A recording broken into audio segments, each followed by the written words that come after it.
শেখ হাসিনা উস্কানি দিয়ে দেশে উত্তপ্ত পরিবেশ সৃষ্টির অপচেষ্টা করছেন এমন অভিযোগ করেছেন জামায়াতে ইসলামীর আমির শফিকুর রহমান।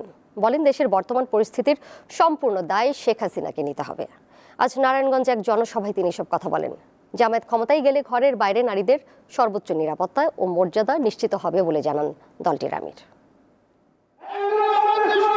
নারায়ণগঞ্জের ওসমানী পৌর স্টেডিয়ামে শুক্রবার জনসভার আয়োজন করে নারায়ণগঞ্জ জেলা ও মহানগর জামায়াতে ইসলামী। এতে সকাল থেকে দলটির নেতাকর্মীরা জড়ো হতে থাকেন।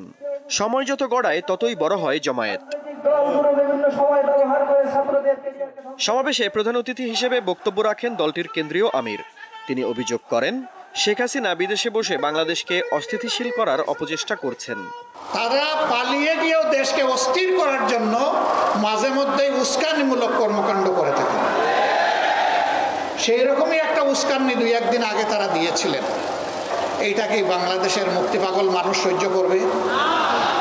সুতরাং উস্কানির কারণে যত পরিবেশ সৃষ্টি হবে তার সমুদয় দায় উস্কানিদাতাদেরকেই নিতে হবে। তিনি বলেন, ৫৪ বছর ধরে আওয়ামী লীগ জাতিকে সুকৌশলে বিভক্ত করে রেখেছিল। এখন ঐক্যের সময় এসেছে। কষ্টের বিষয়, ৫৪টা বছর এই জাতিকে বিভিন্নভাবে ভাগ বিভক্ত টুকরা টুকরা করে রাখা হয়েছিল। এই কাজটা সুকৌশলে আওয়ামী লীগ করেছিল।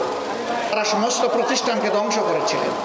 যতগুলো সাংবিধানিক প্রতিষ্ঠান ছিল সব তারা ক্ষতিগ্রস্ত করেছে। শেখ হাসিনা ও আওয়ামী লীগের নেতাকর্মীরা বিদেশে বিপুল অর্থ পাচার করেছে দাবি করে সরকারকে তা ফিরিয়ে আনার আহ্বান জানান জামায়াতের আমির। তারা জাতির পকেটে আস্তে করে হাত ঢুকিয়ে দেয় এবং পকেট খালি করে, পকেট লুণ্ঠন করে, ব্যাংক ডাকাতি করে সমস্ত অর্থ তাদের কূটপুত্রের জোরে বিদেশে তারা পাচার করে দেয়। সরকারের কাছে আমাদের স্পষ্ট দাবি, এরা যত টাকা জনগণের চুরি করে দেশে কিংবা বিদেশে জমা করেছে, পাচার করেছে, সবগুলো উদ্ধার করে রাষ্ট্রীয় কোষাগারে ফেরত আনতে হবে। আমরা আমাদের সন্তানদেরকে, যুব সমাজকে কথা দিচ্ছি, তোমাদের স্বপ্ন বাস্তবায়নে বাংলাদেশ জামাতে ইসলামী তোমাদের কাছে ওয়াদাবদ্ধ। এই স্বপ্ন যতদিন বাস্তবায়ন না হবে আমাদের লড়াই, আমাদের সংগ্রাম দুর্বৃত্তদের বিরুদ্ধে অব্যাহত থাকবে ইনশাআল্লাহ। দীপ্ত বার্তা কক্ষ।